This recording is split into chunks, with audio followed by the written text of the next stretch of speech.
CPIM ജില്ലാ secretariat അംഗമായിരുന്ന E കാസിമിന്റെ 7ാമത് അനുസ്മരണ യോഗം സംഘടിപ്പിച്ചു. ധനകാര്യ വകുപ്പ് മന്ത്രി കെ എൻ ബാലഗോപാൽ പരിപാടി ഉദ്ഘാടനം ചെയ്തു. CPIM കൊല്ലം ജില്ലാ സെക്രട്ടേറിയറ്റ് അംഗവും കാഷ്യൂ വർക്കേഴ്സ് സെന്റർ CITU സംസ്ഥാന ജനറൽ സെക്രട്ടറിയും കൺട്രോൾ കമ്മീഷൻ അംഗവുമായിരുന്ന ഇ കാസിമിന്റെ 7ാമത് അനുസ്മരണ പരിപാടികളാണ് നടത്തിയത്. അനുസ്മരണത്തിന്റെ ഭാഗമായി ഏരിയയിലെ മുഴുവൻ ബ്രാഞ്ചുകളിലും പാർട്ടി ഓഫീസിലും കശുവണ്ടി ഫാക്ടറികളിലും പതാക ഉയർത്തി പുഷ്പാർച്ചന നടത്തി.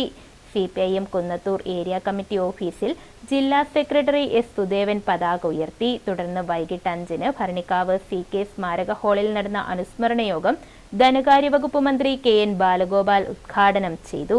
കാലം മാറുന്നതിന്റെ ഭാഗമായിട്ട് തന്നെ അത്തരം പ്രവർത്തകരുടെയൊക്കെ അഭാവം വരും. കാരണം നമ്മൾ ഓരോ തലമുറ വരുമ്പോൾ ഓരോ കാലഘട്ടത്തിലാണ് വരുന്നത്. ഇപ്പോൾ പണ്ട് പ്രവർത്തിച്ചിരുന്ന പോലെയാണ് ഇപ്പോൾ പ്രവർത്തിക്കേണ്ടതെന്ന് ഞാൻ പറയുന്നില്ല. കാരണം മനസ്സിൻ്റെയും മനസാക്ഷിയുടെയും സമൂഹത്തിൻ്റെയും ഉള്ള കമ്മിറ്റ്മെൻറ്റിൻ്റെ കാര്യത്തിൽ മാറ്റം വരാൻ പാടില്ല.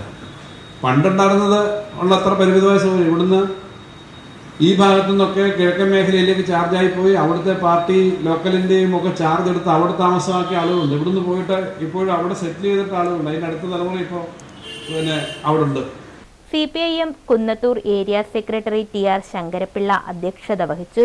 PR അജിത്, സംസ്ഥാന കമ്മിറ്റി അംഗങ്ങളായ K രാജഗോപാൽ, K സോമപ്രസാദ്, ജില്ലാ സെക്രട്ടേറിയറ്റ് അംഗം M ശിവശങ്കരപ്പിള്ള, ജില്ലാ കമ്മിറ്റി അംഗം PK Gopan, Sooranad area secretary B Sasi, KK Ravikumar, N Yashpal, S Sasikumar, S Sathyan, K Shobhana, G Priyadarshini തുടങ്ങിയവർ പങ്കെടുത്തു. News bureau, Sasthamkotta.